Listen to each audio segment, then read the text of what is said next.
வாழ்க வளமுடன். மிக்க நன்றி. வாழ்க வையகம், வாழ்க வையகம், வாழ்க வளமுடன். குரு வாழ்க, குருவே துணை. அருட்தந்தை அவர்கள் சுக்குமமாக நிறைந்து இன்றைய சிந்தனையை வழிநடத்தி தருவாராக. இந்த நல்வாய்ப்பினை நல்கிய கை நார்வே மனவளக்கலை மன்றத்திற்கும், வரவேற்புரை நல்கிய பகீரதி அம்மா அவர்களுக்கும், இறைவணக்கம் குருவணக்கம் பாடி துரியாதீத தவம் நடத்திய நேசமலர் அம்மா அவர்களுக்கும், நன்றியுரை வழங்கப் போகும் நகுலேஷ் ஐயா அவர்களுக்கும், உலக நல வாழ்த்து பாட இருக்கும் பத்மினி அம்மா அவர்களுக்கும், இங்கே வருகை புரிந்திருக்கும் அனைத்து சான்றோர் பெருமக்களுக்கும் பணிவான வணக்கங்களையும் மனமார்ந்த நன்றிகளையும் வாழ்க வளமுடன் என்ற வாழ்த்துக்களையும் கூறி வணக்கத்தையும் கூறிக்கொள்கிறேன். அனைவருக்கும் வணக்கம். வாழ்க வளமுடன். குருவே துணை. இன்றைய தலைப்பு நீயே நீ நானாக கண்டேன். இந்த தலைப்பு எல்லாருக்குமே என்னது, நீ யாரு, நீ யாரு நானாக கண்டேன் அப்படின்ற ஒரு உள்ளுக்குள்ள ஒரு சிந்தனை ஓடிக்கிட்டே இருக்கும். எல்லாரும் கொஞ்சம் அப்படியே விஷுவலைஸ் பண்ணி பார்க்கலாம். ஆழியாறு அறிவுத்திருக்கோயிலுக்கு போறோம், எல்லாரும் வாசலுக்குள்ள போறோம். இந்த என்ட்ரன்ஸ்ல போய் நிக்கிறோம். போன உடனே ஃபர்ஸ்ட் லெஃப்ட்ல வந்து செக்யூரிட்டி இருக்காங்க, ரைட் சைட்ல எல்லாம் புக் ஷாப் இருக்கு, அடுத்தது மருந்தகம், அன்பகம், சித்தா கிளினிக் இருக்கு, அப்புறம் ஸ்கை ரிசர்ச் சென்டர் இருக்கு, R&D. இப்படி நேரா போனா நமக்கு ஓம்கார மண்டபம் வரும். படிக்கட்டுல போகலாம், ரேம்ப் வழியும் இருக்கு. லெஃப்ட் சைட்ல ரிசப்ஷன் ஆஃபீஸ் இருக்கு.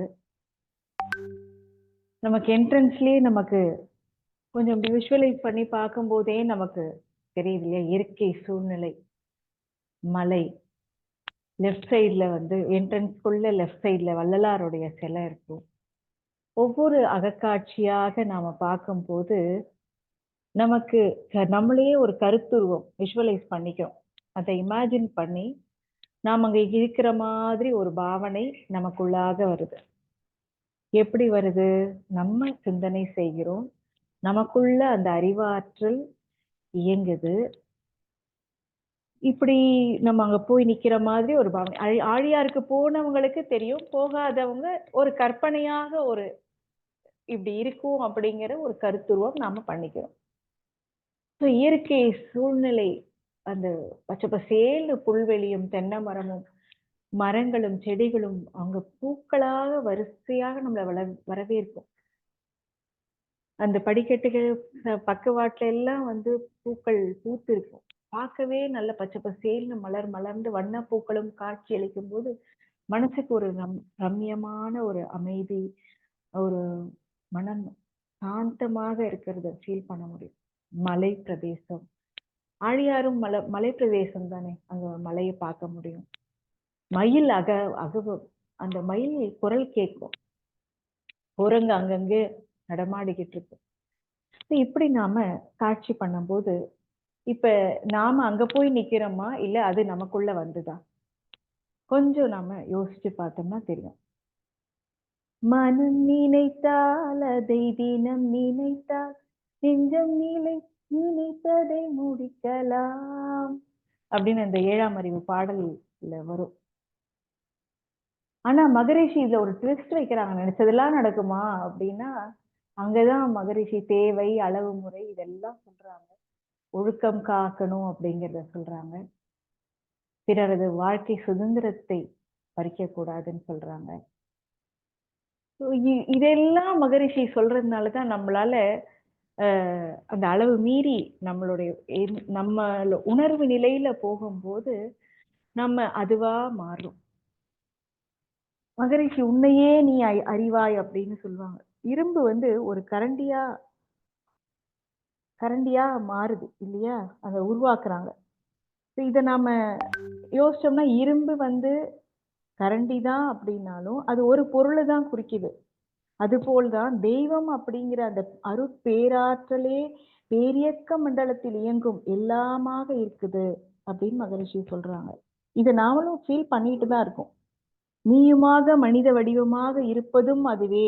அப்போ ஒவ்வொன்றுத்துக்குள்ளேயும் அதுதான் எல்லாம் வல்ல தெய்வம் அது எங்கும் உள்ளது நீக்கமற. எல்லாமாக இருக்கக்கூடியது இறைவன் தான். இறைத்தன்மையை கொண்டுதான் எல்லாமே வந்திருக்கு அப்படிங்கிறது தான் சொல்றாங்க. அப்ப நீ வேற நான் வேறயா அப்படின்னு கிடையாது. இறைவன் வேற நான் வேறயான்னா இல்ல. எனக்குள்ள இறைவன் அறிவாக இருக்கிறான் அப்படிங்கறத நாம இங்க புரிஞ்சுக்க முடியும். மகரிஷி கிட்ட ஒருத்தர் கேட்டாங்களாம், எல்லாரும் சித்து விளையாட்டு செய்யறாங்களே நிறைய பேரு, நீங்களும் மகான் தானே, நீங்களும் சித்து விளையாட்டு செய்வீங்களா மகரிஷி? ஓ செய்வனே அப்படின்னு சொன்னாங்களாம். எப்படி சாமிஜி அப்படின்னு கேட்கும்போது, ஒரு ஆப்பிள மனுஷனாக்க நான் மனிதனாக நான் மாத்தி காட்டட்டுமா அப்படின்னு கேக்குறாங்க. உடனே சரி சாமிஜி அப்படின்னு அவங்க ரொம்ப ஆவலோட இருக்காங்க. ஐயா அது எப்படி ஆப்பிள வந்து மனுஷனா மாத்த போறாங்க? ஒரு ஆப்பிள கொண்டு வந்து அந்த மனிதன் கிட்ட கொடுக்குறாங்க, சாப்பிடுங்க அப்படின்னு. உடனே அந்த மனிதன் வந்து ஆப்பிள சாப்பிடுறான். எங்க சாமிஜி அப்படின்னு மகரிஷி கிட்ட கேட்கும்போது, இப்ப ஆப்பிள் வந்து மனிதனாக இப்ப நீங்க சாப்பிட்டுட்டீங்க. இப்ப ஆப்பிள் எங்க இருக்கு? நீங்களா மாறிட்டீங்களா இல்லையா? அப்படின்னு மகரிஷி அந்த மனிதன் கிட்ட கேட்கும்போது அப்பதான் புரியுது அவங்களுக்கு. இது ஒரு நகைச்சுவையாக இருந்தாலும் இதுதான் சித்து விளையாட்டுன்றது. இயற்கையாக நம்ம பண்றது வேற. செயற்கையாக சில சக்கரங்களை தூண்டிவிட்டு தவறான வழிகளுக்கு பண்றது வேற. எதை நினைக்கிறாயோ அதுவாகவே ஆகிறாய் அப்படின்னு. நம்ம கடற்கரைக்கு ஒரு பீச்சுக்கு போறோங்க. பச்சை பசேல்னு நாலா பக்கமும் மரம் செடி கொடிகள் இருக்கு. நல்ல மணல்ல காலை பதிச்சு பதிச்சு நடக்கிறோம். பதிச்சு பதிச்சு நடக்கும்போது அந்த மணலும் அந்த மண்ணு நிலம் என்கிற மண் மீது நாம பதிக்கும் போது நமக்கு எப்படி அந்த ஒரு மென்மையான அந்த மணல் எவ்வளவு சாஃப்டா இருக்கு. காலுக்கு வந்து ஒரு அக்யூப்ரெஷராக மாறுது. நல்ல கடற்கரை, காத்து வீசுது, நீரு, அலை, அந்த ஓசை, அலையுடைய ஓசை நமக்கு காதுல கேக்குது. சூரியன் வந்து இறங்கி வர சமயம். இப்போ மாலை நேரத்துல நாம போகும்போது இந்த பஞ்சபூத கூட்டமும் ஒரு சேர இயங்கக்கூடிய இடம் தான் இந்த பீச். இயற்கை சூழ்நிலை நம்ம வீட்டை விட்டு வெளியில வந்தாலுமே வீட்டுக்குள்ள நம்ம அத்தனை இயற்கை சூழ்நிலையோட இருந்தோம்னா அதுவாக நாம மாறுவோம். ஆனா வெளியில போகும்போதுதான் வானும் மண்ணும் அப்படின்ற மாதிரி நேரடியாக அந்த ஐ கான்டாக்டும் அந்த ஸ்பரிசமும் நமக்கு உணர முடியும். எத்தனையோ இந்த மாதிரி நம்ம சொல்லலாம். மகரிஷி ஒரு பாடல்ல கொடுத்திருக்காங்க, அறிவு விரிந்தால் அவனே நான் அப்படின்னு. பரவெளியாய் பறந்து விரிந்துள்ள பெரும் பொருளே பற்றற்ற தெய்வமென்று பற்றினேன் உணர்ந்தேன். பரவெளியாக இருக்கக்கூடிய இந்த சுத்த வெளி பறந்து விரிஞ்சிருக்கு. அந்த ஒரு பெரும் பொருள்ல பற்றற்ற தெய்வம் என பற்றினேன் அப்படின்னா, பற்றற்றுன்றது அளவு முறையை தான் மகரிஷி குறிப்பிடுறாங்க. அப்ப பற்றற்ற தெய்வம் என்று பற்றினேன்னா கடவுளை பிடிச்சுக்கிட்டாங்க கெட்டியா. அப்பதான் உணர்ந்தேன். சிரம் அமர்ந்து சிரம் அப்படிங்கிறது தலை. சிரம் அமர்ந்து மன அலையை சீரமைத்து பெற்றார். சிறப்புடைய பேரண்ட சீரியக்கம் கண்டேன். இப்ப துரியாதீத தவம் அம்மா பண்ணாங்க. இப்ப அதுல நாம பேரியக்க மண்டலத்துல நாம வந்து எத்தனை பேர் அகக்காட்சியாக காண முடிஞ்சது. முதல்ல ஒரு மெக்கானிக்கலா நாம செஞ்சாலும் அதோட நாம தொடர்ந்து தவம் பயிற்சி செய்ய செய்ய செய்ய செய்ய என்ன ஆகும்? அதுவாகவே மாறுகிறது. இப்ப நரன் என்ற சிற்றெல்லை, நரன்றது மனிதன். மனிதன் என்ற இந்த எல்லை, இந்த உருவத்துக்குள்ள இருக்கக்கூடிய இந்த எல்லை பகுதி நான் கடந்த போதுன்னா இந்த உருவத்தில இருந்து நாம கடக்கிறோம், துரியாதீதம் வரைக்கும் கடக்கிறோம். அப்ப நான் நீயாக கூர்தலறம் அப்படிங்கிறது செயல் விளைவு, இறை சட்டம். அதை உணர்ந்து அதாவது கூர்தலறம் நல்லியல்பு அறிந்தேன். இந்த செயல் செய்தால் இந்த விளைவு வரும் அப்படிங்கிறது நமக்கு அந்த அயரா விழிப்புணர்வு நமக்கு கிடைக்கும். அப்ப அதாவது எப்ப என்ன கடந்த கால அனுபவம், நிகழ்கால செயல், எதிர்கால விளைவு, இது மூணுத்தையும் உள்ளதுதான் முக்கால ஞானம் அப்படின்னு சொல்லுவாங்க. அப்ப இத கூர்தலறம் நல்லியல்பு அறிந்தேன் கரம் குவித்தேன் நீயே நான் இரண்டும் ஒன்றே என்று. அப்பதான் நீங்க தான் நானு அப்படிங்கறது நான் உணர்ந்துகிட்டேன். அப்ப களங்கமின்றி நீயாய் விளங்கும் பேரறிவு. அப்பதான் அந்த பேரறிவோட நாம இருக்கிறோம் அப்படிங்கிற அந்த உணர்வு நமக்கு கிடைக்கும் போது யார் எது செய்தாலும் அது நம்மளுடைய கருமையத்தோட ஈர்ப்பே, நம்ம காந்த ஈர்ப்பாற்றலே அப்படிங்கிறது உணர்ந்து நாம அதை எப்படி விழிப்பாய் நமக்கு நல்லதாக இருந்தால் அந்த விழிப்புணர்வு நமக்கு இயற்கையே ஒத்தும் உதவியுமாக இருக்கும். தீயதாக இருந்தால் அந்த இயற்கையே அதை அகற்றிவிடும். அதுக்குதான் மகரிஷி அருட்காப்பு அப்படிங்கிற ஒரு கவசத்தை நமக்கு கொடுத்திருக்காங்க. அப்ப இதுதான் நாம இன்னைக்கு புரிஞ்சுக்கணும். பயிறுக்குள்ள நீரு ஊத்தணும் அப்படின்னா அந்த பயிறு நீரும் நீருக்குள்ள பயிரா பயிருக்குள்ள நீரா அப்படின்றது மாதிரி அது மாறிடுது இல்லையா? அதுவாக மாறிடுது. ஒரு ஸ்பாஞ்ச் எடுக்கிறோம், தண்ணி ஊத்துறோம். அந்த ஸ்பாஞ்ச் வெளியில இருக்கிற வரைக்கும் அந்த கரெக்டா அந்த ஸ்பாஞ்ச் வரைக்கும் தண்ணி நின்று பிழிஞ்சா நமக்கு தண்ணி வரும். இதே அதை கடலுக்குள்ளேயே தண்ணிக்குள்ள ஒரு பக்கெட்டுக்குள்ள போட்டா தண்ணிக்குள்ள அந்த ஸ்பாஞ்சே இருக்கு. அந்த மாதிரி நம்ம நமக்குள்ள இருக்கக்கூடிய நாம ஆக்சுவலா இந்த சுத்த வெளியில நாம இருக்கிறோம். அப்ப கடலுக்குள்ள நாம இருக்கிற மாதிரி இந்த சுத்தவெளிக்குள்ள நாம இருக்கிறோம்னா அப்ப இறைத்தன்மை நாம முழுக்க முழுக்க மூழ்கிதான் நமக்குள்ள இருக்கிறோம். அந்த பேரறிவே சிற்றறிவாக நமக்குள்ள இருக்கிறோம். ஆனா நமக்குள்ள அந்த எல்லையாக இருக்கும் போதுதான் நம்ம சில நேரம் அந்த பீட்டா வேவ்ல போகும். பீட்டா வேவ்ல இருந்து நம்ம ஆல்பா வேவ்ல, தீட்டா வேவ்ல, டெல்டா வேவ்ல எப்பெல்லாம் மன அலை நிலையாகும் போது நம்ம அந்த உணர்வு நிலைக்கு வருகிறோம். இன்னொரு பாடல் கொடுக்கறாங்க மகரிஷி. அவனே நான் என் மாற்ற நிலைகளையே இன்ப துன்ப எழுச்சிகள் என்று அறிந்த பின் எனக்குள்ளே ஏற்ற இறக்கம் இருக்கு இல்லையா? சஞ்சித கர்மம், பிராரப்த கர்மம், ஆகாமிய கர்மம். இந்த 3 கர்மங்கள் முன்வினைதான். சமீபத்துல சங்கீதாவுடைய ஒரு வீடியோ கூட நானும் நிறைய பேருக்கு ஷேர் பண்ணியிருந்தேன். அதுல அப்பா அம்மான்றது யாரு, முன்னோர்ன்றது யாரு, அவங்களேதான் நான், அவங்களுடைய எக்ஸ்டென்ஷன் தான் அதான் என்னுடைய குழந்தை அப்படின்னு அவங்க சொல்லியிருப்பாங்க. அப்ப அவங்க வேற நான் வேறான்னு இல்லை. அவங்க முடிக்க முடியாததெல்லாம் எங்க தீர்த்துக்கிறாங்க? தன் குழந்தை மூலமாக தீர்த்துக்கிறாங்க. அப்ப தன் குழந்தை எப்படியும் அடுத்தடுத்த பிறவி அப்படிங்கிறது ஃபில்டர் பண்ணி ஒவ்வொருத்தருடைய பாவப்பதிவை ஃபில்டர் ஆக்கி கடைசியா நம்ம இந்த பிறவி இந்த யோகம் அப்படிங்கிறது நமக்கு கிடைச்சிருக்குன்னா அவங்களோட நிலையில இருந்து நிறைய அவங்களுடைய பாவப்பதிவுகள் எல்லாம் குறைத்து புண்ணிய பதவிகள் எல்லாம் கேரி ஃபார்வர்ட் பண்ணி நம்ம கிட்ட கொண்டு வந்திருக்காங்க. ஸோ மிச்ச மீதி இருக்கக்கூடிய பாவப்பதிவுகளும் நம்ம கிட்ட இருக்கு. ஸோ இதை நாம கொஞ்சம் கொஞ்சமா ரெடியூஸ் பண்றதுக்கு ஒரு நல்வாய்ப்பு. ஏன்னா நம்மளை திருத்தி வாழறதுக்கு உண்டான யோகக்கலையே மனவளக்கலை கொடுத்திருக்கு, மகரிஷி கொடுத்திருக்காங்க. இப்ப மகரிஷியுடைய உயிர்கலப்பை நாம பெற்றிருக்கிறோம் தீட்சை வழியாக. அப்ப எப்ப தீட்சை வாங்கணுமோ அப்பவே மகரிஷி நமக்குள்ள இருக்கிறாங்கன்னு தானே அர்த்தம். அப்ப மகரிஷியே நானாக மாற முடியுமா? மகரிஷி மகான், நாம மனிதன். ஆனா கண்டிப்பாக மாறுவதற்குண்டான அத்தனை வாய்ப்புகளையும் மகரிஷி நமக்கு கொடுக்கதான் செய்யறாங்க. ஆனா நாம எப்படி அதை மாத்தி அமைச்சுக்கிறோம் அப்படிங்கிறது தான் அங்க ட்விஸ்ட்.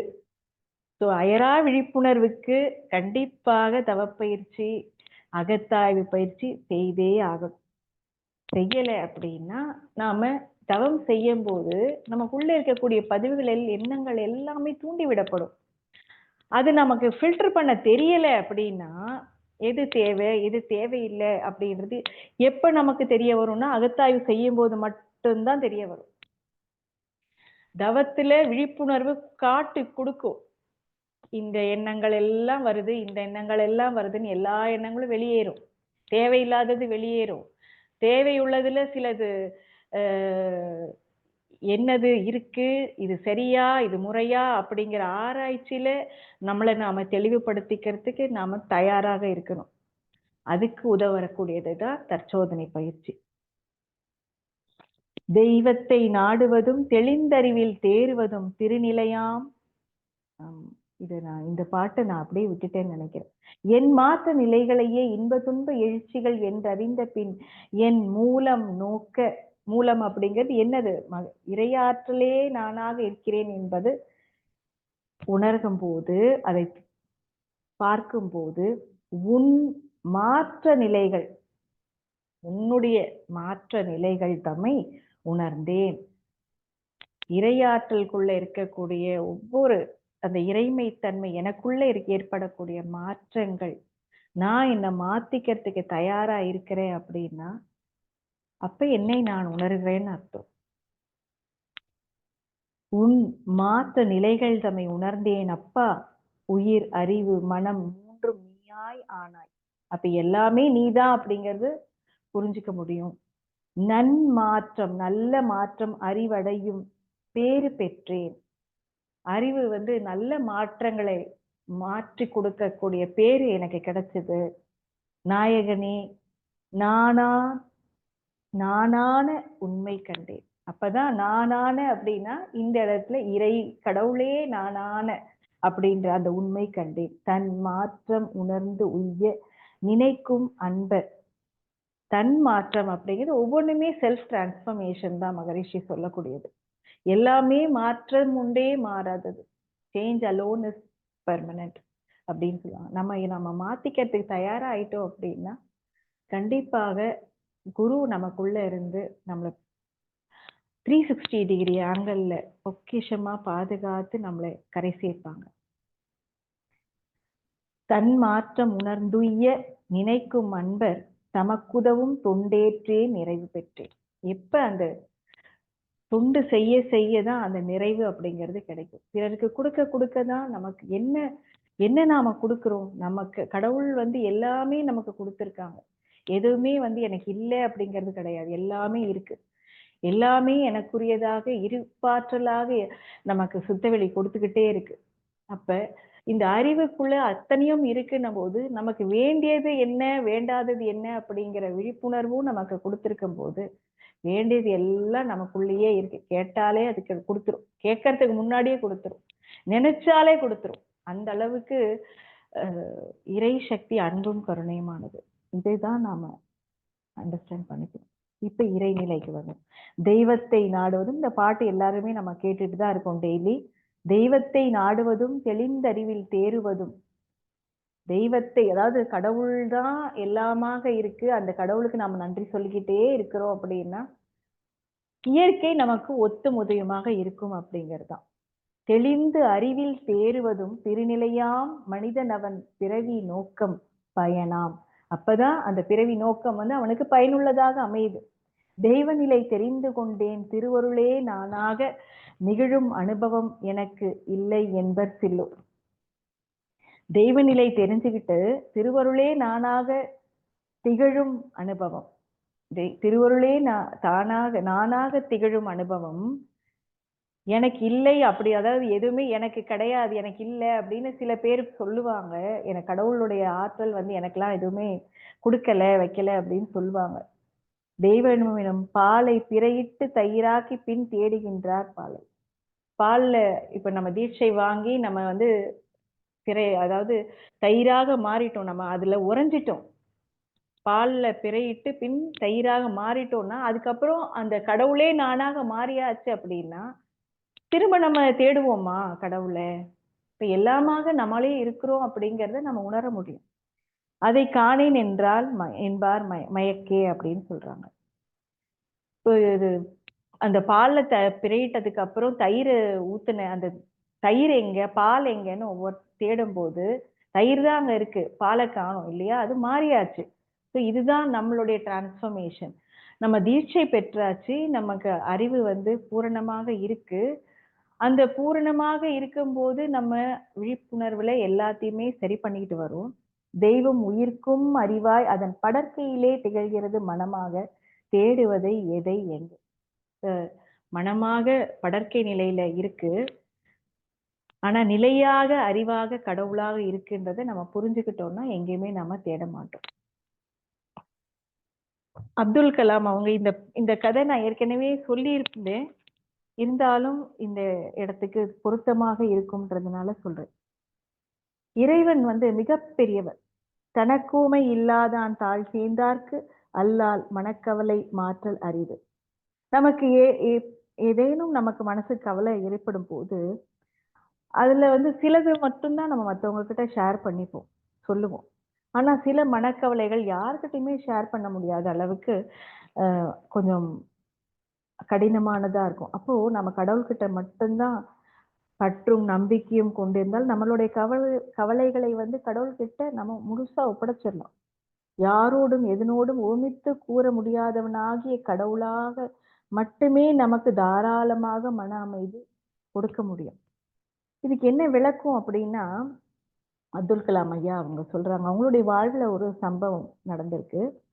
நான் விமானப்படை அதிகாரியாக தேர்ந்தெடுக்கப்படவில்லை என்பதால் அதிக மன வருத்தத்துடன் இருந்த காலகட்டம் அது.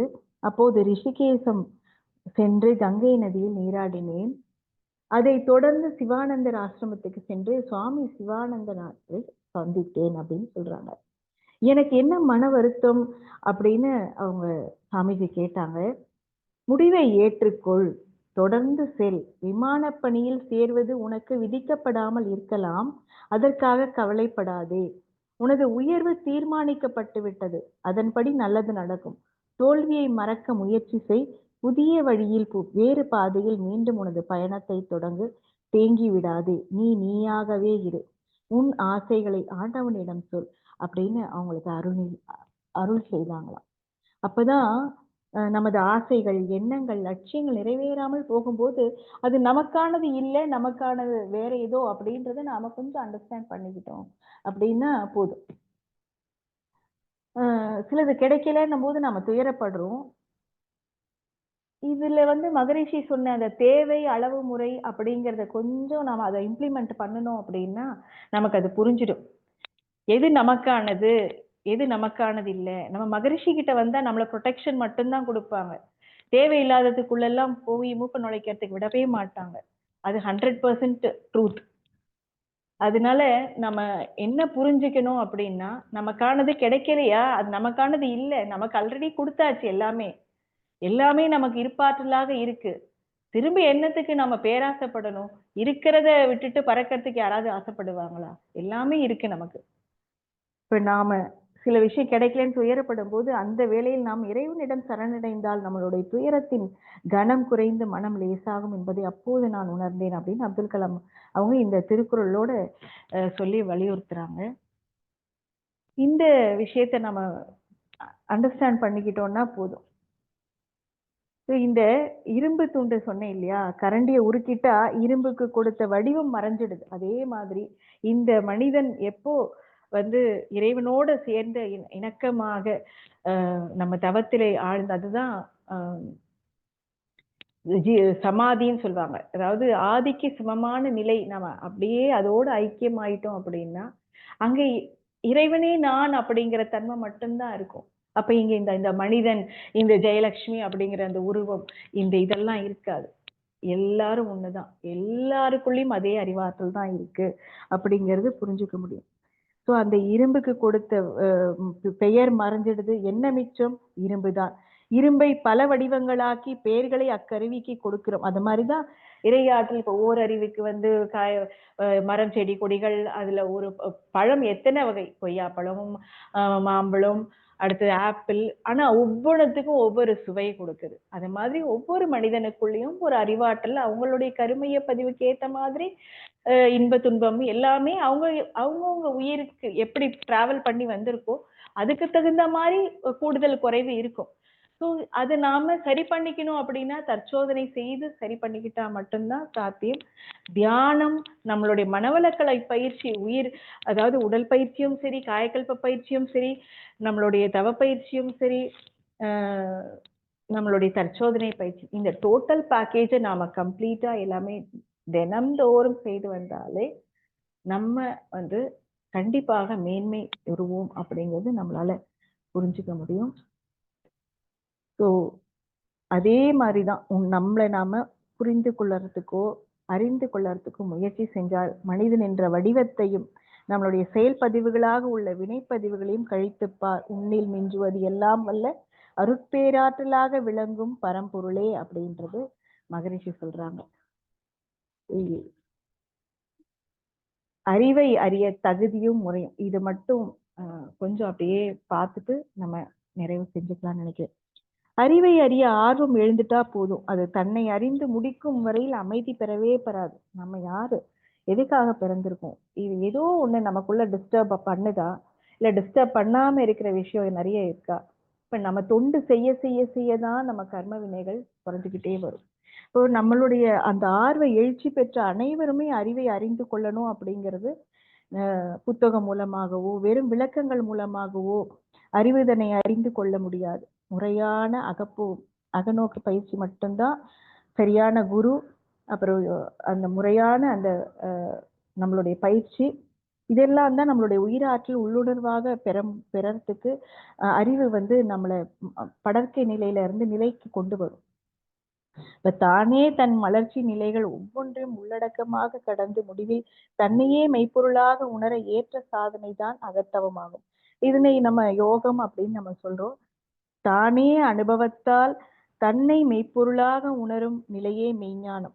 மெய்ஞானம் மக்களிடையே மலரும் அளவிற்கு உலகில் அமைதியும் இன்பமும் ஓங்கும். இந்த நமது கடமைகளில் மெய்ஞானம் உலகில் மலர ஏற்ற தொண்டினை மேன்மையுள்ள ஒன்றாக மதித்து செயலாற்றுவோம் அப்படின்னு மகிழ்ச்சி. தொண்டாற்றி இன்பம் காண்போம் அப்படின்னு சொல்லுவோம். ஒவ்வொன்றத்திலும் உள்ள ஒரு ஒரு ஓரறிவு தாவரம், அதான் வாடிய பயிரை கண்ட போதெல்லாம் வாடினேன்னு வள்ளலார் ஐயா சொன்னாங்க. அப்ப அதுக்கு அந்த ஒரு உயிர் துன்பப்படுதுன்னா அதுக்கு நாம தண்ணி ஊத்தணும்ன்றது, அதுதான் அக்கறை அன்பும் கருணையுமாக நமக்கு மலர்ச்சி பெறும். ஏதோ ஒரு உயிர் எங்கேயோ ஒரு கஷ்டப்படுது, யாரோ எங்கேயோ ஒரு புயல்ல இல்ல நிலநடுக்க சரிவுல ஏதோ கஷ்டப்படுறாங்கன்னு நம்ம உயிர் துடிக்கும் போது அதுதான் அந்த இறை அறிவு. நமக்கு அந்த அந்த ஃபீல் வருது இல்லையா, அதுதான் இறை உணர்வு. அப்ப அடுத்தது என்ன அப்படின்னா அதுதான் அறநெறி. அந்த இறை உணர்வு வரும்போது அதுக்கு எந்த வகையில நாம உதவி செய்யலாம், இவங்க நம்மளை தேடி ஒருத்தவங்க வராங்களே, நமக்கு இவங்களுக்கு எப்படி உதவி செய்து அவங்கள சரி பண்ணலாம் அப்படின்னு நமக்கு நினைப்பு வருது இல்லையா, இதுதான். அப்ப நீ நானாக கண்டேன்னா இறையே நானாக கண்டேன் தான், இல்ல நானே இறைவனாக கண்டேன், எப்படி வேணாலும் நம்ம எடுத்துக்கலாம். இந்த சரணாகதி அப்படின்னு நம்ம டோட்டல் சரண்டர் அப்படிங்கிறது தான் ஞானம். அந்த ஞானம் என்பதும் ஒரு அம்சம்தான். அறிவு ரீதியாக புரிந்து கொள்வதன் விளைவாக ஏற்படுவதுதான் ஞானம். இப்ப நம்பிக்கையின் அடிப்படையில் விளைவது சரணாகதி அப்படின்னா அந்த சரணாகதி ஞானம் எல்லாமே ஒண்ணுதான். இப்போ மனம் எதை நினைக்குதோ அது நடக்கும். அப்ப எத்தனையோ மகான்கள் நம்ம நினைக்க நினைக்க நினைக்க நம்ம அவங்களா மாறுவோம். இப்ப சித்தர்களையும் மகான்களையும் ஞானிகளையும் நாம நினைக்க நினைக்க நினைக்க அவங்களுடைய கேரக்டர்ஸ், எப்பொருளை எச்செயலை எவ்வுயிரை எக்குணத்தை ஒருவர் அடிக்கடி நினைத்தால் அப்பொருளின் தன்மையால் நினைப்போர் ஆற்றல் அறிவினிலும் உடலிலும் மாற்றம் காணும். இது உண்மை. எதை நினைக்கிறாயோ அதுவாக மாறுகிறாய் அப்படிங்கிறது முழுக்க முழுக்க நினைப்பு உண்மை. ஆனா நாம என்ன நினைக்கிறோன்றதுதான் கொஞ்சம் யோசிக்கணும். நம்ம இன்னைக்கு நிறைய டிஸ்ட்ராக்ஷன் மீடியா மூலமாக இருக்கு. அந்த டிஸ்ட்ராக்ஷன் மூலமா நாம கொஞ்சம் அளவு முறை பின்பற்றி நமக்கு தேவையுள்ளவற்றையில மட்டும் அட்டாச் ஆயிட்டு டிட்டாச் ஆயிடும்.